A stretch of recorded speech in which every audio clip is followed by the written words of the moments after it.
Abak na, Balen! Abak na! Ba't di ko marinig? Abak na! Abak na, Balen! Abak na! Ano katotohanan ng buhay Paulo G sa countryside at ano ang dapat malaman dito ho ng ating mga kababayan dito ho sa kaliwat kanan ho na press release? Ay, nako, nakakalito, Paulo G. Gusto naming maliwanagan dyan. Brother Paulo G, ano ang katotohanan ng buhay dyan sa countryside? Maniwala ho kayo sa hindi, mga kaibigan.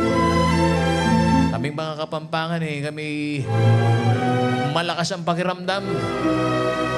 Hindi nyo madadaya ang panlasa ng Kapampangan. Lalong-lalo na sa paghimay ng katotohanan at kasinungalingan. Sa mga nakalipas ho na araw, mga kaibigan, paulit-ulit ho kasi yung linya. Mula ho dito ho sa gobyerno, administrasyong ito, walang krisis. Pero sa aktual ho na karanasan ng negosyo, mga manggagawa at maging ho nitong mga commuter. Shoutout sa mga commuter! Sa mga commuter! Ang tanong, sino ang mas paniniwalaan? Ang datos ho ba sa papel? O ang nararanasan sa araw-araw? Kapag ang presyo ho ng langis ay patuloy ho na tumataas, mga kaibigan, hindi mapigilan at tumataas ho yung tinatawag na uncertainty.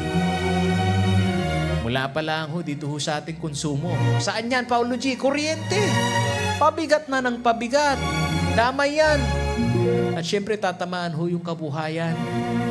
Unti-unti hong maapektuhan yan. Killing me softly ang mangyayari. Aba, hindi ho simpleng usapin ho ito ng semantics. Ito ho ay usapin ng realidad.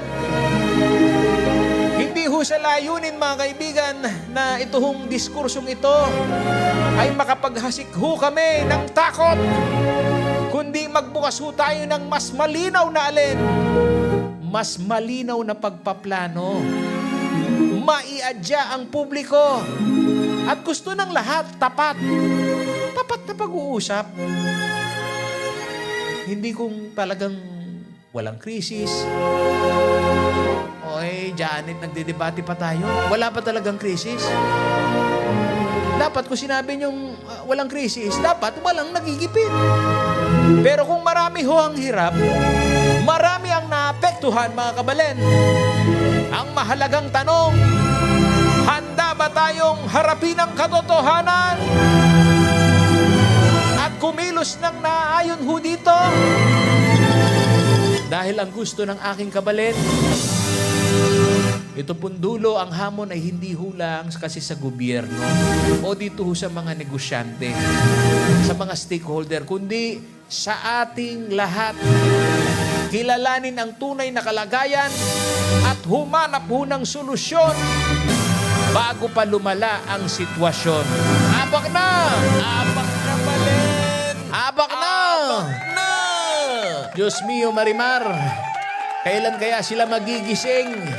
Ang liwanag na! Abak na! Abak na, Balen! Abak na! Si Bongbong Marcos bangag noon. Ngayong presidente na, bangag natin ang presidente. Abak na, kita mo tuto!